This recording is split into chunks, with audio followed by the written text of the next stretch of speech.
powerful. Yeah.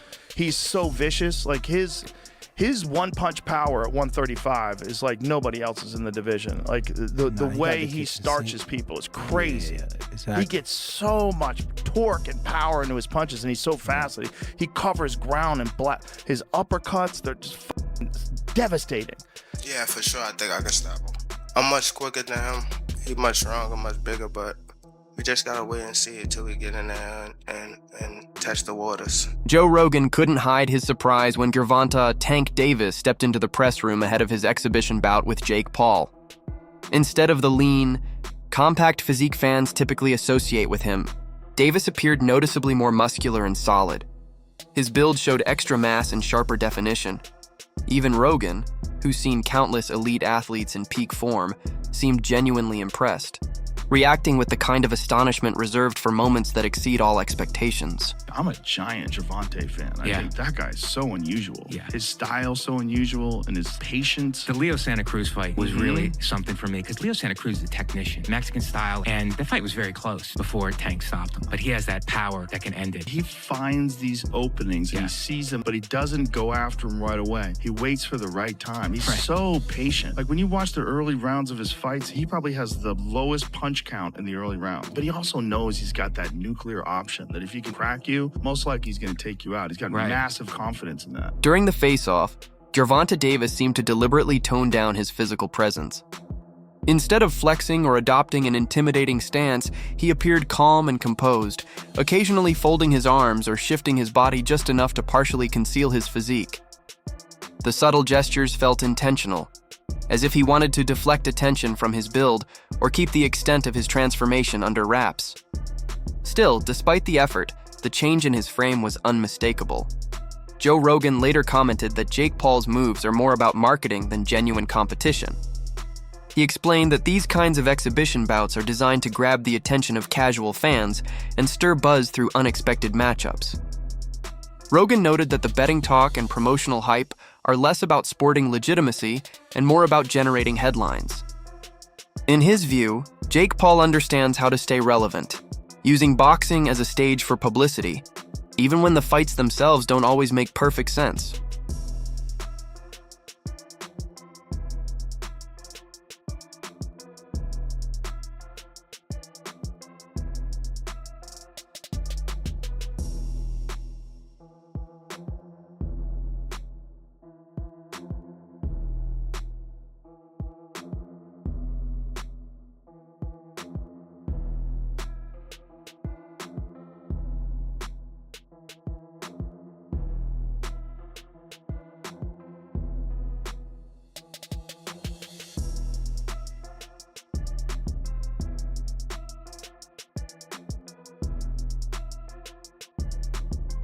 Gervonta Davis, who usually dominates in the lightweight division at around 135 pounds, will be stepping far outside his usual weight range for this matchup. Jake Paul, on the other hand, has been competing closer to the cruiserweight category in his recent fights. The two camps eventually settled on a catch weight of 195 pounds, a figure that caught many fans off guard and was only finalized after some negotiation and uncertainty. That was Jake Paul promoting it. You know, it's just doesn't bother me. There's compromising the sport, and that's like bad. It's just like if I bet on it, watching it it is out hard. of me. Watching it with people who are so in on it, and then also man, the sports betting apps, they introduced like chat apps in them in Australia, so it's like they're trying to take the place of social media companies where you go together and you meet your friends. Like betting should be exciting enough without having a weird. They're just trying to draw you in. Thing. They're just trying to make money, right? So they're trying to draw you in any way they can. Yeah. Because of the clear size difference between the two, the exhibition will take place under modified rules. Among the key changes is the use of 12-ounce gloves, noticeably heavier than what Davis typically wears in his usual weight division. These adjustments are meant to balance the matchup and ensure a safer, more controlled contest. We were yelling so much about him fight somebody your size. His next opponent is by far the most credentialed guy ever fought actively in his prime. There's one problem. He fights at 135 pounds. Davis's longtime trainer, Calvin Ford, reportedly expressed some concern about the adjustment. He noted that while heavier gloves can help lessen the impact of punches, They also alter the rhythm of striking and the way fighters defend themselves, making the overall dynamic of the bout quite different from what Davis is used to. The Jake Paul versus Tank fight is getting really weird. Gervonta looks scared for his life because the rules are out. They're crazy. Oh, so everyone thought that the fight was at 190. He said it's at 195, and this weight difference is scaring the life out of little Tank. Over 10 3-minute rounds. The next dispute comes with the gloves. Little Tank is used to fighting in 8-ounce gloves. Baby glove. This fight will be in 12. Hands might be too small. Oh, so Tank just fought in a 12 3-minute round fight against Roach. Yes, and now he's fighting in 10 3-minute rounds, which isn't too bad. Well done, Jake. Exhibition though, can he win? Yes, he can actually win. It will be overlooked by 3 sanctioned judges. So he can actually still win and knock him out. But here's the trick. It's body punches only. And there's a reason. That's because Tank said, look, this is a bit unfair. I don't want to punch up. I want to punch at my head height. Where does it fall? At Jake Paul's belly. Ooh. So apparently we've heard there's no knockdown rules, but aside from that, it's a pretty well-rounded fight. Oh yeah, and there's some drug testing involved. But Jake Paul for the win. Boxing analyst Teddy Atlas shared his thoughts on the face-off between Jake Paul and Gervonta "Tank" Davis, pointing out the striking size difference between the two. He joked that Davis looked so undersized next to Jake that he'd practically need a ladder just to reach his chin. Atlas acknowledged that variations in skill and fighting style are natural in boxing, but he emphasized that in this matchup, the physical disparity is simply too extreme to overlook. My only concern is, the gloves. You understand what I'm saying? Because we don't fight in 12-ounce gloves. We don't use 12-ounce gloves. That's training gloves, you know what I'm saying? I'm like, that's 2 pounds away from Jake. He fights in 10s. Tank fighting 8s, so he losing 4 ounces. So my thing is, I said, they said, put Tank in 8s, put him in 10s. That makes the fight more interesting. You know what I'm saying? And we'll go from there because I understand. And I brought that question up to one of his hounds. They was, no, we don't want to do no mixed match. It's supposed to be an expedition. What, now y'all want the wins and the loss. You know what I'm saying? All these prescriptions, but you want to be great. Being great is really pushing the envelope. You know what I'm saying? Tank don't really care, So when I brought this up, he said, dang, facts. You know what I'm saying? So again, he can weigh the 10s and we weigh the 8s. Then we got to fight. Atlas drew a comparison to the idea of Canelo Alvarez moving up in weight to challenge Terrence Crawford, but noted that even in that scenario, Crawford was never as undersized as Davis is here. He explained that Tank's smaller frame makes it nearly impossible for him to close distance or connect effectively against someone Jake Paul's size, making the matchup feel uneven right from the start. This concern isn't limited to fans alone. Analysts, media members, and even other fighters have questioned the fairness and safety of such a bout. The debate goes beyond just Davis's risk. Many are wondering what message this kind of event sends about the sport itself and what it could mean for the future of exhibition and celebrity-style boxing. Joe Rogan also echoed this sentiment, describing the situation as uncharted territory for the sport. Right? They should also have the size of the ring, the size of the glove, all that stuff. Particulars should be in the contract, but I would probably look for one thing that is not the common thing to have in a contract if I'm Tank. A ladder. A ladder. Can I get a ladder? Somebody? You know what I mean? Hey, look, if he hits him on the chin the way he can punch, Jake might be doing a dance, you know what I mean? Not voluntarily either. But we'll get into that more later. The thing that I'm talking about right here is what you said. It was stark. The size difference was really, you couldn't ignore it. We understand the talent difference, the experience difference. We understand all of that.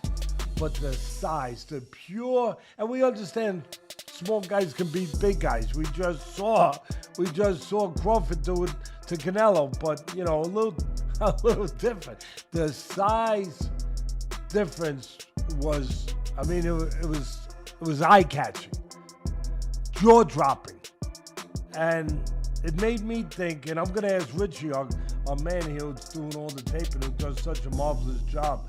I'm going to ask him because I know he's an expert in this area, but it reminded me of one of the Rocky movies where they had the face, where they did the wrestling thing with Rocky and Hulk Hogan. AKA Thunderlips. He was Thunderlips back there. And I thought I had it right, and it was confirmed to me it's Rocky Drake. UFC President Dana White has been outspoken about his doubts regarding the Jake Paul versus Gervonta Tank Davis matchup. He criticized Paul for consistently choosing opponents who are at a physical disadvantage, arguing that he should be facing fighters closer to his own size. White did acknowledge Davis's impressive punching power, even comparing it to Floyd Mayweather's, but emphasized that Tank is simply too small to overcome the size gap. According to Dana, Jake could easily use his weight and reach to neutralize Davis's power. He summed it up bluntly, saying fighters should stick to opponents in their own weight range. Jake Paul, I think when he weighed in for Mike Tyson, was 227 pounds. That is, if I'm not mistaken, a 92-pound weight difference. It's insane. That is called one thing. That's called being a bully. Reports have increasingly hinted that Gervonta Tank Davis may be planning to retire following his exhibition bout with Jake Paul, with financial security believed to be a major factor behind that choice. In several interviews, Davis has voiced frustration with the state of boxing, describing the sport as dead and criticizing what he sees as a lack of loyalty within it. His longtime coach, Calvin Ford, confirmed that Tank chose the Paul fight over potential rematches with top contenders largely because it offered a far bigger payday. Beyond the money, however, there are signs that Davis is simply burned out, physically, mentally, and emotionally. Recent remarks from him suggest a strong desire to step away, expressing that this could be his final fight and that he's ready to leave the spotlight behind to focus on his family and life beyond the ring. Tank is one of the most interesting fighters to watch because he's so different. His style is so different. You know, he's so economical. Like, he puts pressure on guys without throwing too many punches, and then starts to figure holes out, and the way he can explode and move in with one shot, my God. Yeah, he very explosive. He's very explosive, and man, he be cracking them dudes. Hey, he be putting them to sleep. Just cracking people. Yeah. And he has so much confidence in his power. So much confidence in his power. You know, he just, in his mind, he know it's a matter of time before I catch you. Yeah. And that's the thing with Tank, you know, these fighters. You gotta be aware 15 rounds. I know you're going 12, but you gotta think you're going 3 more, because one slip, one mistake, and it's over. Yeah. You know, so hats off to Tank. You know, he's a great, talented fighter. But again, he haven't faced the top elite fighters in his division. Right. You know, so we want to see Tank against, you know, somebody his size, you know, at the elite level. Yeah. And I believe he'll do good, because, you know, he got the skills, the power, he got the ring IQ to do good, but we haven't seen that yet. Yeah, he's also wild. He's a wild fella, so he's fun to watch. You know, he's just a crazy dude, you know. Yeah. Coming from Baltimore, man, I think that's just his upbringing as well. Yes, for sure. He's just so unique in his approach. Like, you know, he doesn't fight like anybody else. Yeah. Actor and martial artist Michael Jai White also joined the conversation, asserting that no matter how much attention Jake Paul draws, he can't be seen as a legitimate boxing champion. White pointed out the clear difference between exhibition or crossover bouts and officially sanctioned title fights recognized by major boxing organizations. His comments echo what many seasoned fighters and purists have been saying, that Paul's events are more about entertainment value than genuine competition. This perspective further fuels skepticism about the authenticity and sporting merit of the upcoming fight. Like that Ryan Garcia one, where Gervonta Davis caught him with that left hook to the body. People were saying that he quit. No. He never been hit in the liver. Oscar De La Hoya quit the same way with Bernard Hopkins. With the same thing. Same body shot. Same left body shot. And he tried to come, and he tried to take a step out that corner, and not the front of his foot even moved. He just went down. He's like, man, this is it. And if you get kicked to the body. Oh my God. Oh my God. A kick to the body is so goddamn devastating, especially a spinning back kick. You could literally pick someone up in the air. It's like they get hit by a car. Any kick Yeah. to that. It's really something to see a kid who has nothing, born into extreme poverty, become a world champion. Like Gervonta Davis. Yeah. It's an inspiring story. It is, and it's great for everyone because it gives you fuel. Like for a person who's coming up in life, even if you're not a fighter, you see what someone's gone through and you see the success that that hard work has created. Right. And it can be a roadmap for your own life. Commentator Showbiz noted that, despite the unconventional setup of the matchup, public intrigue alone will likely drive huge viewership numbers. However, Gervonta Davis's recent remarks about possibly stepping away from boxing have left fans uncertain about whether the fight will actually happen. Adding to the speculation is his ongoing online feud with Shakur Stevenson, which has played out across social media platforms like X. The two have traded sharp words, questioning each other's skill and resolve. This back and forth has only heightened the buzz, injecting a mix of drama, unpredictability, and entertainment into the sport's already charged atmosphere. Go band for band on what you make. Again, there's nothing wrong with Tank going to get his money, but let's all be clear that that's all the fight is for Tank. He's telling you without telling you that he's fighting Jake just because he's getting $40 million. So when we talk about boxing being dead, Tank has to line up at the front of the line. I can't blame him, but don't throw around, oh, boxing's dead and people switch sides and all of that. You chose not to be great. That's it. You chose not to be great. Stuff like that, choices like that will kill boxing, for sure. On a competitive level, it won't kill it on a business level. On a business level, until people run out of interest in these kind of matchups, it'll do well. On a competitive level, choosing not to fight the best will kill the sport. So maybe it's better if people like Tank aren't in the sport. And I don't even say that because I want that to be the case. I think Tank is ridiculously talented, but you can't want a fighter to fight more than what they want to. You can't. Tank fans or Tank people that like Tank and think he's one of the best, you can't want it for him. And then Shakur came back with, that's how I know you soft. I can't even go back and forth with you soft ass. You rather pop to me on social media than get in that fire and get embarrassed. I get it. Peace and blessings upon you, cuz. He says, the people got your chest out so bad. You talking like you a killer, forgetting that you the one that runs, bitch. I'll be bring the fight to you. This dude, a made-up character. Quote, blessings upon you. Clown-ass dude, wanna be Kevin Gates. Oh my goodness. I mean, here's the thing though. You can't say that stuff about Shakur if you're not willing to fight him. This is the point I think that we're going to come to today, is that Tank can say all this stuff he wants, but if you're not willing to fight Shakur, then none of it means anything anymore. Even if you believe that Tank is going to knock him out, even if you believe that Shakur's a runner, or that he's not in the trenches, or he's not a boxer that's willing to bring the fight, or whatever, none of it matters. You're talking from the sideline because you won't fight him. Many boxing analysts believe that in recent years, Gervonta "Tank" Davis has shifted his focus away from building a lasting legacy or consistently taking on the sport's toughest challenges. Instead, they argue, his decisions now appear to be guided primarily by financial incentives, a pattern highlighted by his upcoming matchup with Jake Paul. According to these observers, Davis seems more interested in the size of the paycheck than the competitive prestige that comes with elite-level fights. Promoters, they claim, would have to offer him massive payouts, comparable to the kind of money seen in mega events like Canelo, Alvarez versus Terrence Crawford, to lure him into high-risk bouts against top contenders such as Shakur Stevenson or Lamont Roach. At this stage of his career, many feel that monetary reward has become Tank's main motivator, taking precedence over legacy or traditional measures of greatness. Do you think that Jake Paul could win a legitimate boxing title? No, no, because he's so far behind someone of his equal age who's been doing it for a very long time. He started very late. That's why I applaud exactly what he's doing. I think he should be doing exactly what he's doing. If he fought a legitimate, top 10 cruiserweight, I will shut the f up. If he's able to fight an actual contender of the top 10, that would be astonishing if he can get to that point. If he beat anybody in the top 10, that would be, to me, the greatest thing he's ever accomplished. Yeah, because historically, he's fought old men. I think he's done it the right way, because there's a possibility where 50-year-old Anderson Silva might be able to beat him. Who thought he was going to beat Tyson? I really thought, oh, Tyson's just going to go to the body and just punish his body, because I thought that that's what would win him thing, but he did not do that. I think it makes for a good matchup. He's made for great spectacle. In response to fan criticism suggesting that he's avoiding elite opponents like Shakur Stevenson, Gervonta "Tank" Davis fired back with frustration. He dismissed the idea that he owes explanations to anyone, making it clear that public opinion doesn't influence his decisions.